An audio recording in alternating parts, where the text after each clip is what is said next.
Coucou tout le monde, bonjour à tous et à toutes. On démarre le live du lundi, on se retrouve.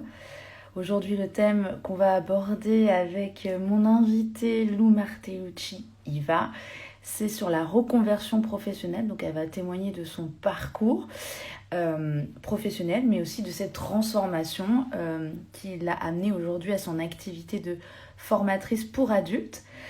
Donc, je vais attendre juste quelques minutes, enfin quelques secondes, le temps qu'elle se connecte pour qu'on puisse commencer la discussion. N'hésitez pas, si vous avez des questions à lui poser par rapport à son cheminement professionnel, si vous avez aussi des messages à laisser durant le live, faites-le avec plaisir. N'hésitez pas aussi à me dire si vous me voyez bien, si vous m'entendez bien, si tout est OK au niveau de la technique pour qu'on puisse démarrer ce live en toute tranquillité et en toute bonne écoute. Coucou les personnes qui arrivent sur les lives, j'espère que vous allez bien, que vous démarrez bien votre semaine. Ça y est, Lou est connecté, je vais pouvoir l'inviter.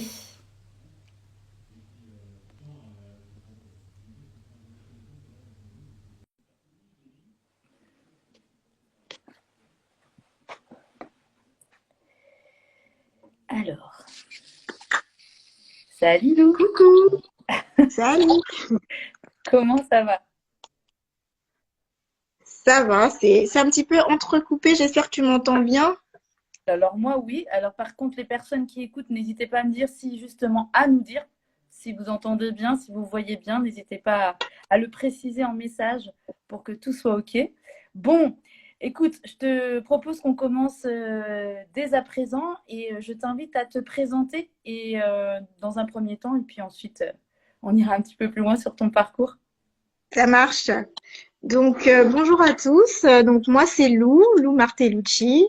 Je suis maman de 40 ans de deux petites filles et je suis mariée. Je reconnais quelqu'un là en direct, une personne qui s'est connectée. Amandine, c'est ça? Oui, Amandine. Bonjour Amandine, qui vient de se Bonjour connecter. Amandine, du Luxembourg. Ah super, on se déplace au niveau géographique. Ouais. Oui, donc pour continuer ma présentation, donc voilà, je disais que donc j'ai 40 ans, je suis maman de deux petites filles et ça va faire un an que j'ai entrepris une reconversion professionnelle dans le domaine de la formation pour adultes. Voilà. Ok. Alors, ce que tu veux, on va faire une rétrospective, justement. On va aller chercher, enfin, on va aller comprendre ton parcours. Alors, dis-nous comment, effectivement, quel était ton parcours de départ, par quoi tu as commencé ta vie professionnelle, Oui. quel était... Très bien. Alors moi j'ai quitté ma petite Côte d'Ivoire natale pour venir en France justement pour continuer mes études. Au départ, je voulais m'insérer dans la filière littéraire.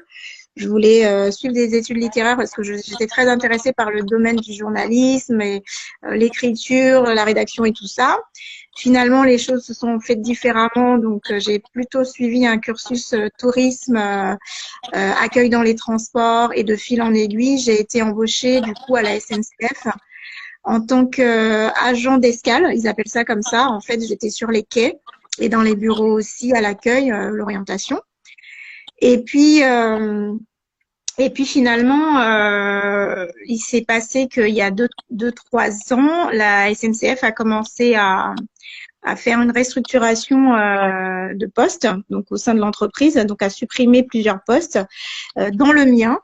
Et à ce moment-là, la question m'est venue. Je me suis posé la question de savoir si je restais toujours en tant qu'agent commercial à la SNCF ou si je m'orientais vers autre chose. Voilà.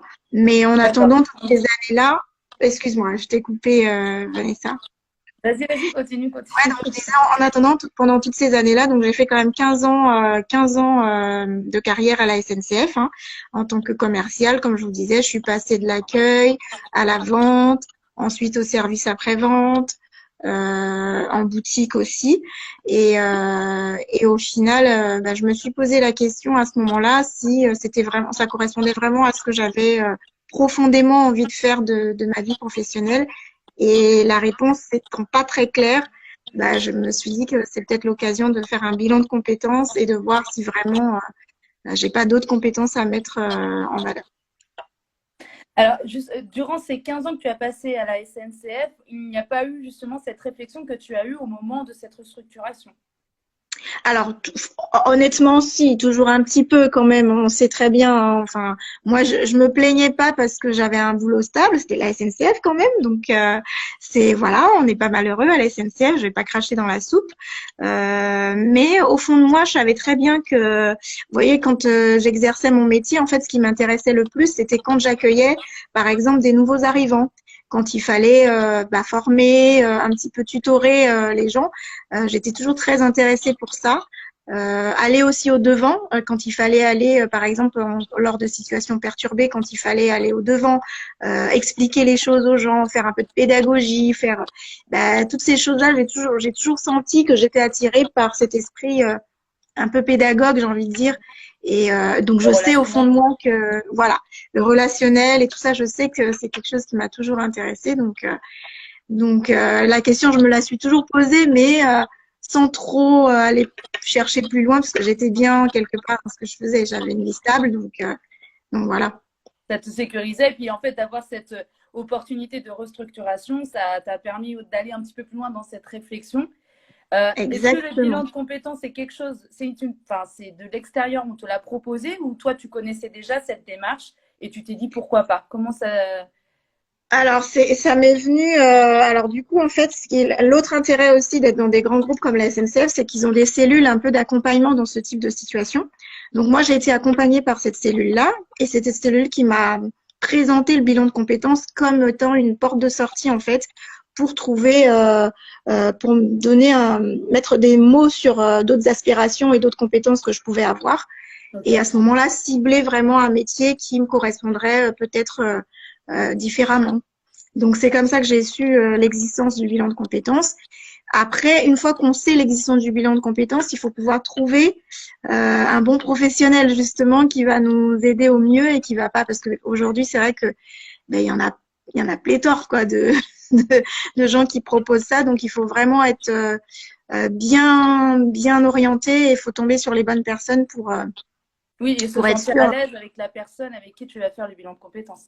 Tout à fait, tout à fait. Mm. Donc là-dessus, du coup, moi donc on m'a dit qu'il y avait le bilan de compétences à faire, et ce que j'ai fait, c'est que j'ai fait plutôt jouer mon réseau. J'ai actionné donc les personnes que je connaissais qui en avaient fait autour de moi, qui en avaient fait récemment. Donc une de mes meilleures amies qui m'a dit qu'elle en sortait en fait justement d'un bilan de compétences. J'ai su qu'elle avait s'était reconvertie aussi. Elle avait quitté son ancien travail. C'était pas vraiment une reconversion, mais disons qu'elle avait trouvé le poste qui lui correspondait le mieux dans le même domaine d'activité qu'elle exerçait. Et elle m'a dit, bah tiens, moi j'ai eu affaire à cette dame qui est professionnelle dans le domaine du bilan de compétences. Je te conseille de prendre un rendez-vous avec elle. Qu'est-ce qui s'est passé? Donc, je l'ai appelée, cette dame. On a eu un premier entretien téléphonique. Et tout de suite, moi, je sais que je suis quelqu'un qui marche beaucoup au feeling. Donc, comme le courant est passé tout de suite au téléphone, je l'ai sentie chaleureuse, bienveillante et tout. Je me suis dit, j'ai même plus envie d'aller voir ailleurs. En fait, Ailleurs, ça passait voilà, tellement bien. c'est Mm. la bonne. Je pense que c'est celle-ci. C'est important. Et, Mm. on a pris un premier rendez-vous. Après, on a eu un entretien. Et donc, Euh, ce travail-là de bilan de compétences, il a duré 2, 3 mois, c'est ça? Ou un oui, peu à peu près, c'est ça. Oui, à peu près 2, 3 mois. Alors, je pense que c'est un minimum. Alors, il y a des personnes sans doute qui doivent proposer des bilans de compétences sur des périodes plus courtes. Je ne suis pas là pour en juger de la pertinence ou pas. Chacun est fort dans son domaine, hein. Mais moi, j'estime qu'il faut quand même prendre le temps pour un bilan de compétences parce que effectivement, ça demande vraiment un travail en profondeur. C'est une rétrospective sur notre personnalité, sur notre parcours de vie, sur plein de choses auxquelles on n'a pas forcément à penser tous les jours. Et du coup, quand on a quelqu'un en face dont c'est le métier et qui sait où mettre, sur quel en fait bouton appuyer pour justement ouvrir des pages de nous qu'on n'a jamais ouvertes, et ben, je trouve que c'est important de le faire et de prendre le temps de le faire. Ouais, tout à fait, je Donc, suis d'accord, je te rejoins sur ce point-là aussi, évidemment. Et donc, à l'issue de ce bilan de compétences, il y a eu plusieurs pistes de métiers qui se sont ouvertes à toi ou il y en avait, enfin, comment ça s'est terminer Alors, oui, ça a révélé des choses qui étaient déjà latentes et puis qui étaient déjà évidentes aussi pour moi, mais dont j'avais quand même besoin d'être rassurée. Donc toujours le relationnel, ça c'est sûr. Par contre, on a justement réussi à éclairer le fait que moi j'avais besoin en fait d'être dans l'aide aussi, dans l'aide, dans ce qu'on a, enfin dans ce que le rapport à l'autre, mais avec un retour sur investissement. C'est-à-dire que ce que je faisais entre-temps pendant 15 ans à la SNCF, c'était bien sûr du relationnel, bien sûr que j'aidais les personnes en gare avec l'achat des billets et tout, les conseils que Oui, je pouvais apporter, mais le retour sur investissement, je ne l'avais pas moi. C'était l'entreprise qui en tirait les bénéfices parce que si j'arrivais à vendre une carte commerciale ou quoi que ce soit, bah, les retombées étaient plus financières. Et moi, ce que j'avais besoin en fait de retrouver dans un futur métier, c'était un retour sur investissement un peu plus palpable. Que moi je peux voir aussi, par exemple accompagner des personnes dans justement la recherche d'un projet et que derrière on construise ensemble ce projet-là, que je les accompagne avec des outils et que derrière ils puissent tu eux vois le résultat en fait. c'est C'est ça, ça. que je vois moi le résultat Mm. que ça peut apporter et donc il y a ça qui s'est révélé et puis euh, il y a eu un petit test qu'elle m'a fait qui était marrant, c'était de m'imaginer en fait de dessiner en fait comment j'imagine mon futur métier et dans quel environnement je l'imagine et tout ça. Et je me suis étonnée à dessiner bah, comme une maîtresse d'école avec un tableau, avec une assistance en face, enfin, alors que j'avais pas forcément réfléchi à ça auparavant. Et puis, en fait, je me suis retrouvée à dessiner ça, puis en fait, ça m'a parlé. Et je me suis Bien dit, sûr, oui. effectivement, elle m'a dit, bah oui, bah, ça parle de vous, en fait. Donc, elle m'a dit, en fait, voilà, c'était ça. Elle m'a dit, quand vous étiez petite, c'était quoi? Représentez-moi par un dessin ce à quoi vous rêviez quand vous rêviez d'un métier en devenant plus grande. Et là, je suis vraiment allée fouiller dans mes souvenirs d'enfance et effectivement, j'ai dessiné ce à quoi je jouais le plus et c'était ça. C'était un petit peu la maîtresse d'école, l'instit et tout. Bon, après, en creusant davantage, je me suis rendu compte que c'était pas instit en tant que tel que je voulais faire parce que je voulais pas travailler avec des petits enfants. Parce que je connais ma patience avec les enfants. Hein. Je vois la confiance que j'ai avec mes deux petites crevettes. Donc, je savais très bien que le public visé, c'est pas forcément des enfants. Voilà, en tout cas, des personnes peut-être adultes ou entre adolescence et adultes euh, pour le futur métier que je visais. Donc, voilà comment c'est venu le métier de formatrice. Donc voilà, c'est automatiquement, enfin, je veux dire que tu avais une seule, comment dire, un seul métier qui est ressorti majoritairement. Il n'y avait pas d'autres pistes à explorer en tant que tel ou pas? Alors, Vraiment, comme tu en l'avais fait, fait. c'est ouais, mais ça, c'est vrai que c'était le profil dominant. D'accord. J'essaie juste de me souvenir qu'est-ce qu'on a pu voir d'autre, mais le profil dominant, c'était celui-là.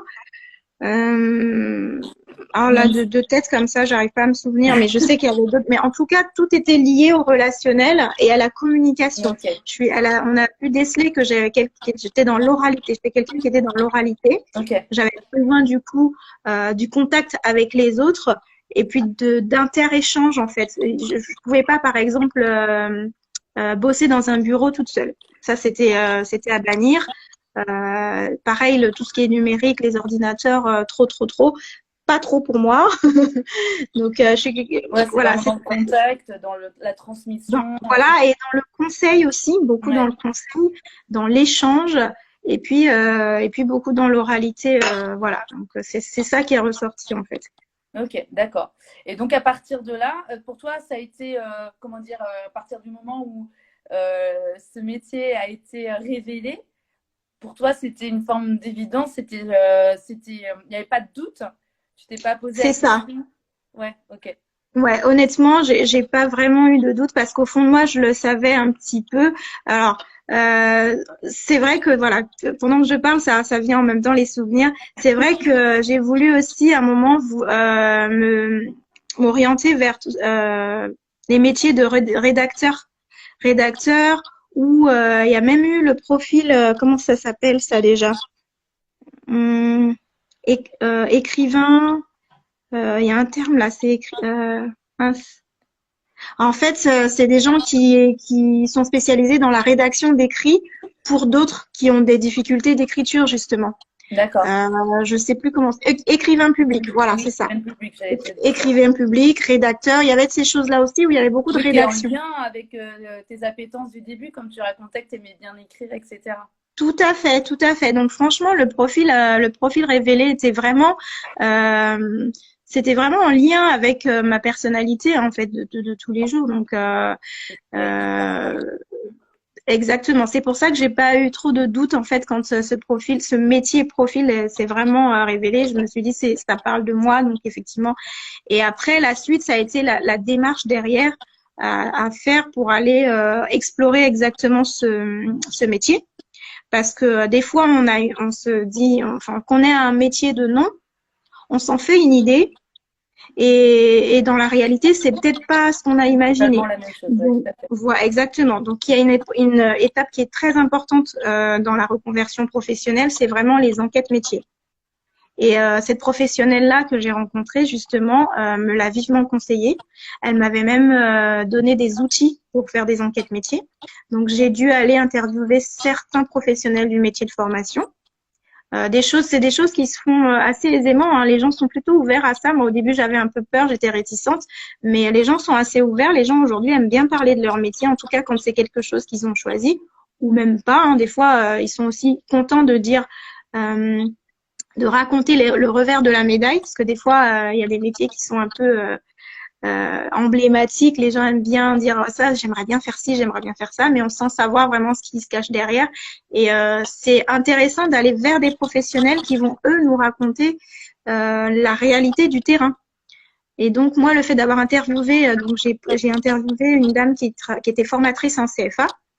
Ouais, J'ai interviewé une prof de français en lycée. Et puis j'ai dû interviewer un instit aussi parce que du coup je me suis dit bon on va quand même aller voir ce que c'est vraiment le métier d'instit. C'était le compagnon d'une de mes amies aussi.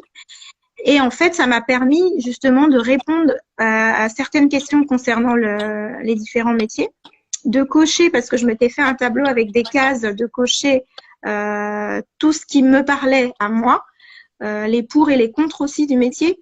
Tout ce qui est question salariale, question horaire, question organisation, question compatibilité avec une vie personnelle. bien Tous sûr. ces points-là, c'est hyper important Ah, avant de se lancer dans un nouveau métier parce que, bon, bah voilà.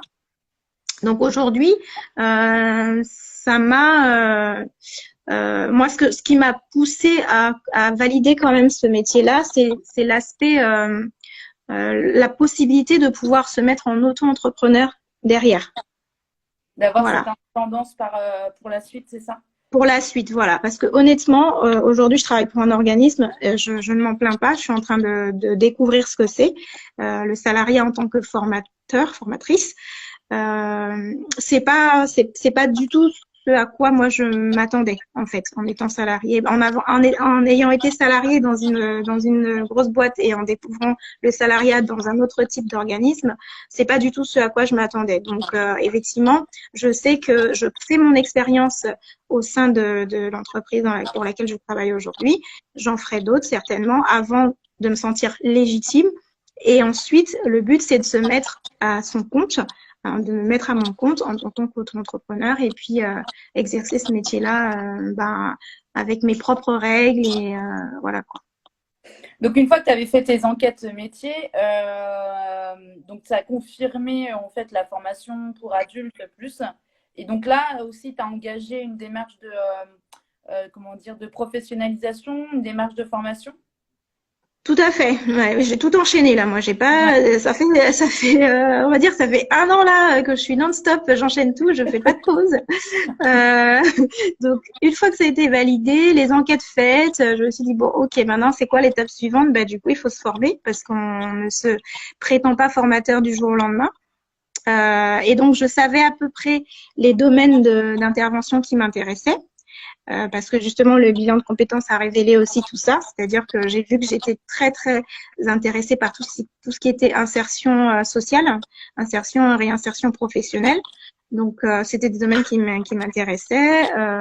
Tout ce qui est image de soi, gestion du stress, gestion des conflits, des choses comme ça. C'est des domaines qui m'intéressent aussi. Et c'est des choses qu'on rencontre dans tous les domaines professionnels. Donc, tout le monde peut être amené à avoir besoin de se former là-dessus. Et puis aussi, je voulais pas abandonner cette expérience que j'ai acquise pendant 15 ans. Pour moi, c'était justement un acquis Ouais, dont je pouvais profiter aussi dans ce nouveau métier. Et tout je à trouvais fait. ça dommage de pas justement en profiter. Donc, le domaine de la vente et de la relation client, c'est quelque chose qui m'intéresse aussi en tant que formatrice. Donc, c'est quelque chose pour lequel je voudrais aussi pouvoir proposer des choses.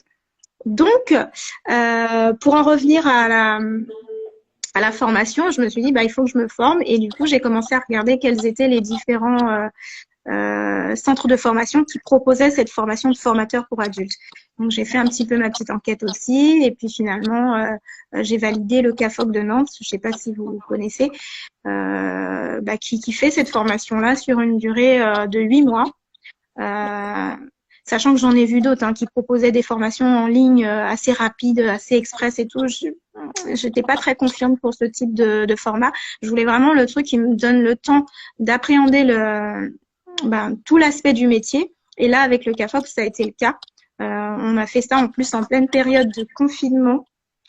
De... Donc, on a fait une grande partie en distanciel.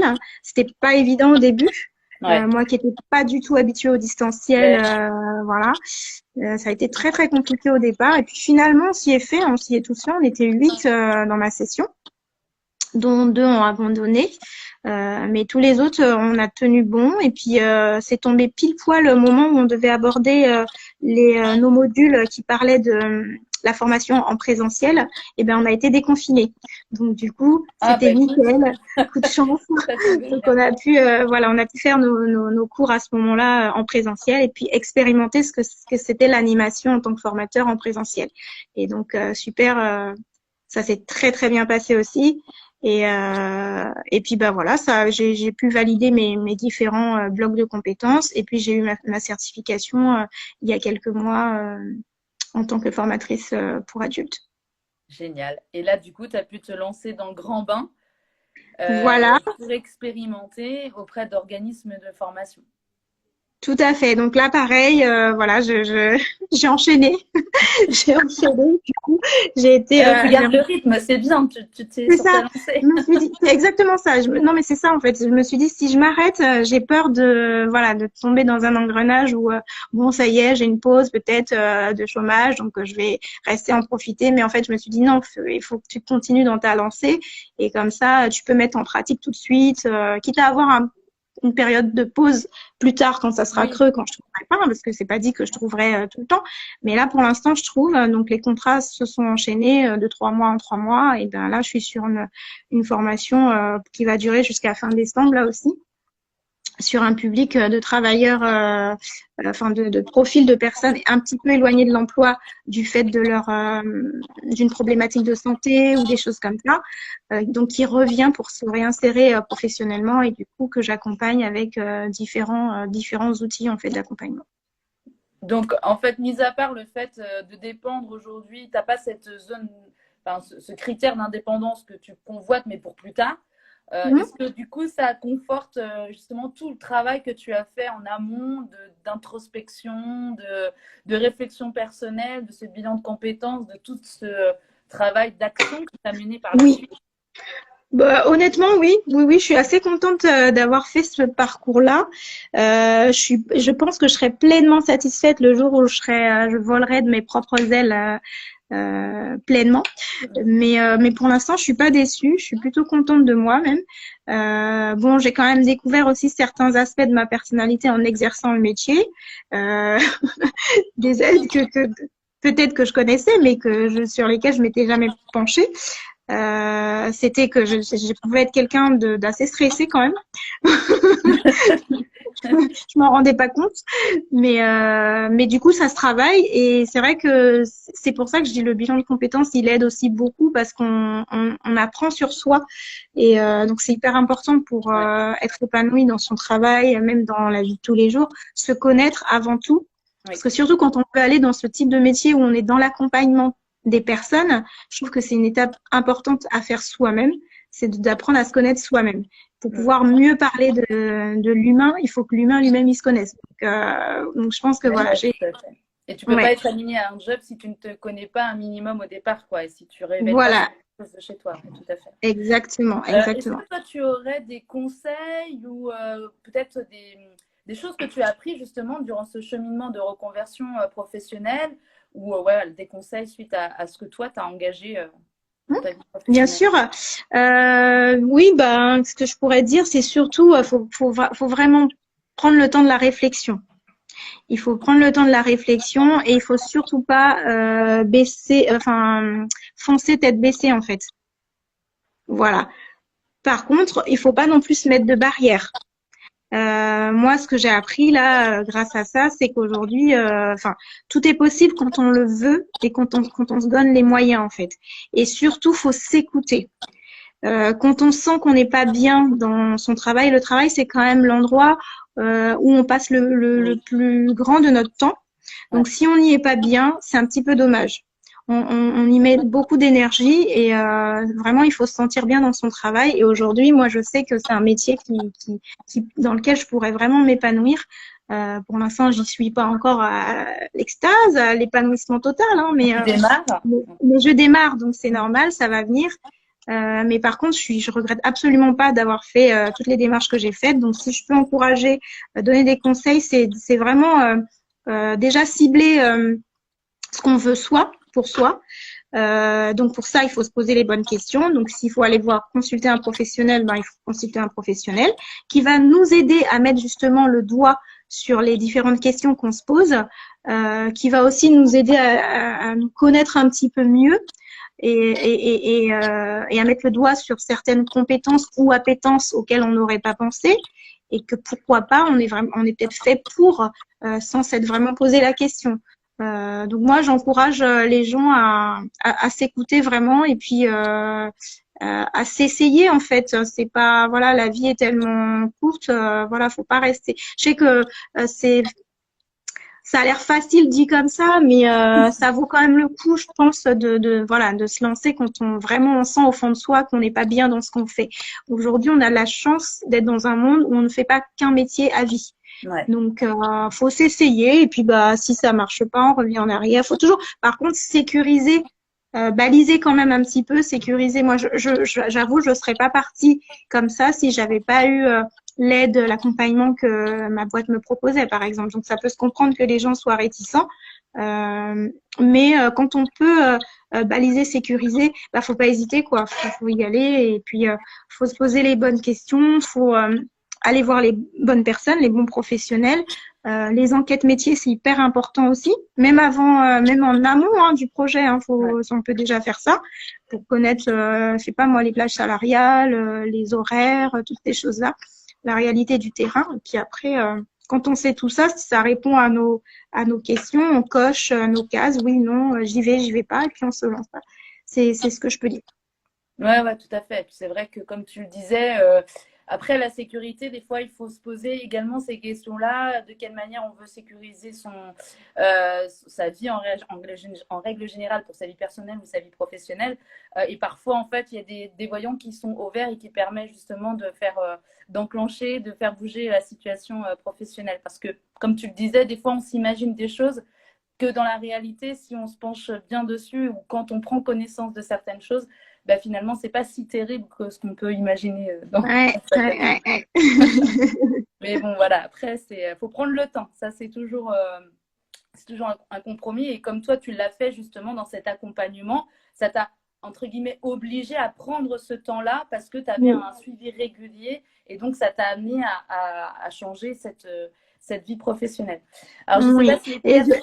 Oui, vas-y, excuse-moi. je tiens à préciser, hein, justement, pour toujours ce côté sécuritaire et tout, avant de partir, j'ai quand même essayé de savoir si c'était pas un métier que je pouvais exercer au sein de mon entreprise, qui était la SNCF à l'époque. J'ai voulu faire le métier en restant, en conservant mon statut salarié SNCF. Et en fait, c'est parce que c'était pas possible Ouais, et que moi, fondamentalement, j'avais vraiment besoin de changer.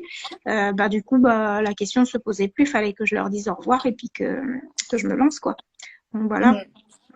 Ah non, mais c'est bien, super. Bravo en tout cas pour tout ce cheminement.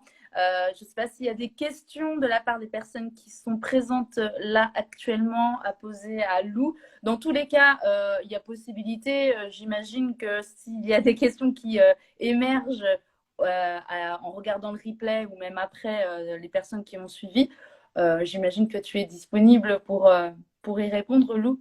En tout cas, en tout cas, non, c'était chouette de voir justement tout ton processus du départ justement de cette envie de changement, le fait de cette restructuration dans ton entreprise et donc cette réflexion que tu as menée et tout ce processus parce que mine de rien, ça s'est pas fait en un claquement de doigts. T'as pris le temps surtout pour arriver là où tu en es aujourd'hui. Donc déjà, bravo pour avoir été au bout et d'en être là où tu en es. Et puis, il y a d'autres perspectives professionnelles qui s'annoncent aussi galvanisantes pour toi. Donc c'est chouette. Bravo pour ça et merci de l'avoir partagé. Mais de rien, avec plaisir. Donc, ce que je te propose, c'est que voilà, si les personnes souhaitent te contacter, je mettrai ton petit lien et tes petites les informations sur toi pour qu'elles puissent te contacter. Et puis, Oui, de toute façon, le replay, ça va être disponible dans la seconde, enfin, dès que j'aurai terminé pour mettre oui. en ligne sur Instagram.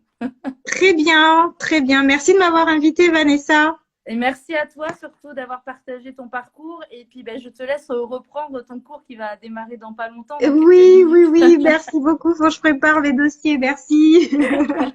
Bonne journée à Allez, tout le monde. à À bientôt. bientôt. Salut. Salut.